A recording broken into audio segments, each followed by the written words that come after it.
Bismillahirrahmanirrahim. Assalamualaikum warahmatullahi wabarakatuh.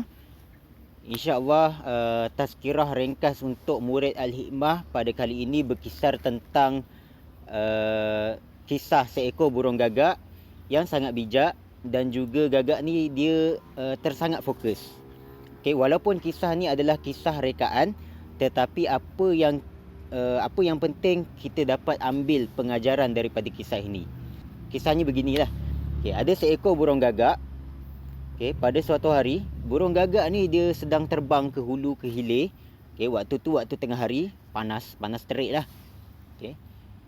Biasalah waktu panas terik, kita sendirilah akan dahaga kan. Gagak ni pun dahaga. Gagak ni ke hulu ke hilir, dia nak mencari sedikit air untuk menghilangkan dahaga. Dia pun terbanglah ke sana kemari, dan tiba-tiba dia ternampak satu sinaran cahaya. Dia pun apa tu? Dia pun pergilah terbang menuju ke cahaya tersebut, dan rupa-rupanya dia nampak itu adalah bikar kaca yang dalam dia ada sedikit air.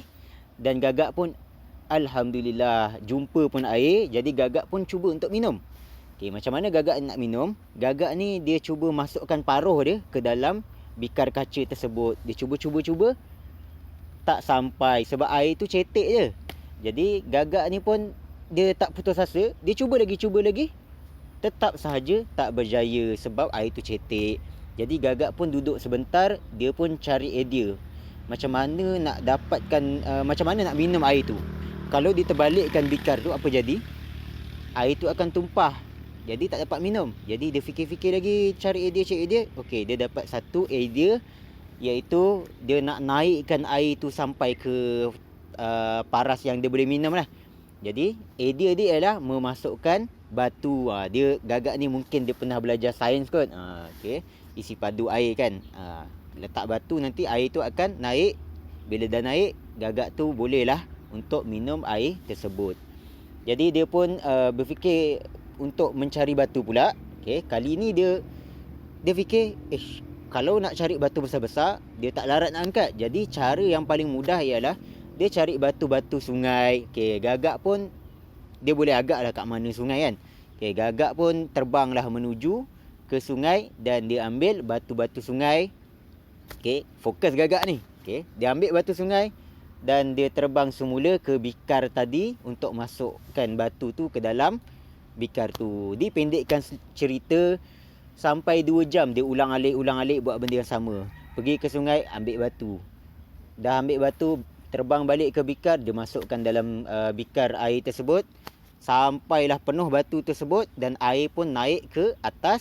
Dan akhirnya gagak ni pun sampailah, dia punya paruh sampai ke paras air tu, dan dapatlah gagak tersebut minum air. Dah habis minum, gagak pun mengucapkan alhamdulillah, syukur dapat juga hilangkan dahaga.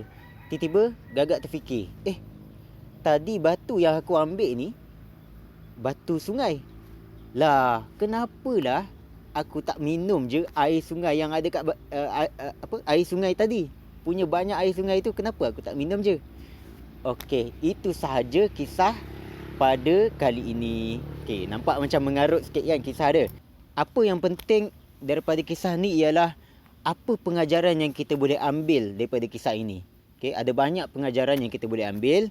Di antaranya kita boleh listkan ataupun kita boleh senaraikan ada 3 pengajaran penting yang kita boleh ambil daripada kisah ini.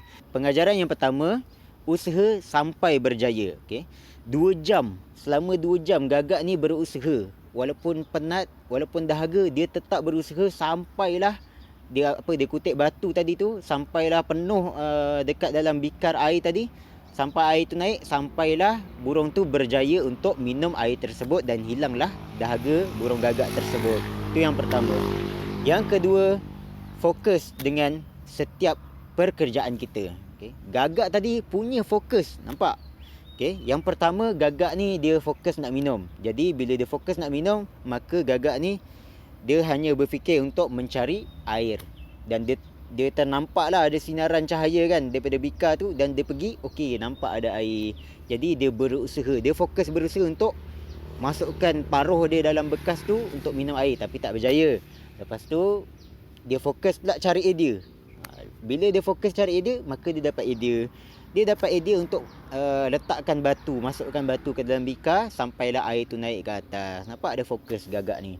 Okey, lepas dia fokus benda tu, kali ni dia fokus untuk cari batu pula. Bila dia nak cari batu, dia terfikir sungai. Okey, kali ni ni fokus dia lagi fokus. Okey. Kali ni dia fokus untuk cari batu sahaja, untuk masukkan batu ke dalam bikar. Okey, dia pergi sungai, dia dah tak nampak dah. Dia dah pergi sungai, dia tak nampak sungai. Sungai yang ada air mengalir sedap diminum tu, dia tak nampak dah.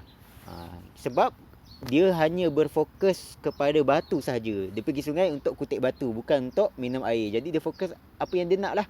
Dia kutip batu, pergi ke bikar. Banyak kali tu, ulang-alik, tetap fokus dia masih berpusat kepada batu lagi.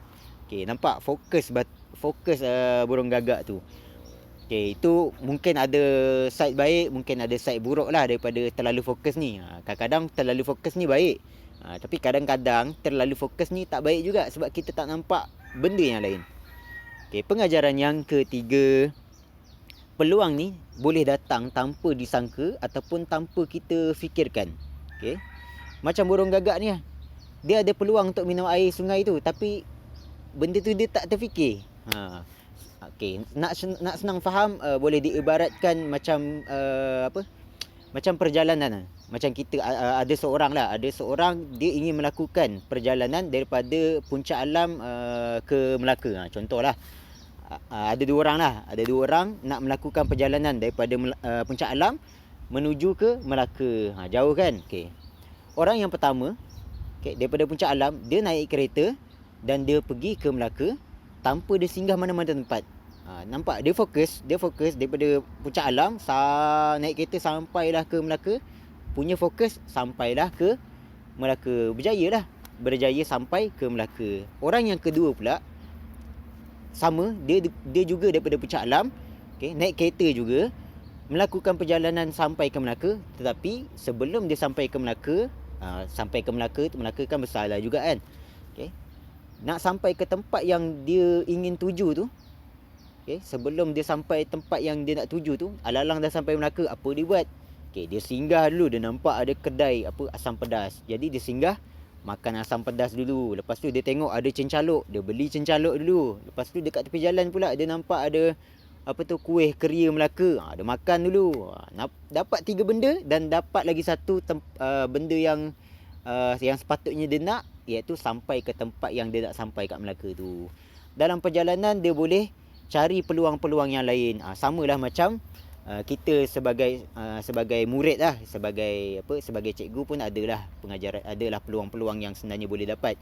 Kalau sebagai murid, contohnya kita sedang belajar di sekolah. Kita punya fokus nak dapat lulus dalam peperiksaan. Tapi kalau kita terlalu fokus untuk mencapai kejayaan dalam peperiksaan, sebenarnya ada kejayaan lain yang kita tak sedar, yang kita kena kejar juga. Contoh seorang ni, dia kejar fokus nak dapat A je. Tapi dia terlupa dekat sekolah adanya sukan, ada al-babrok, ada yang lain tu dia tak hiraukan sebab dia fokus satu benda.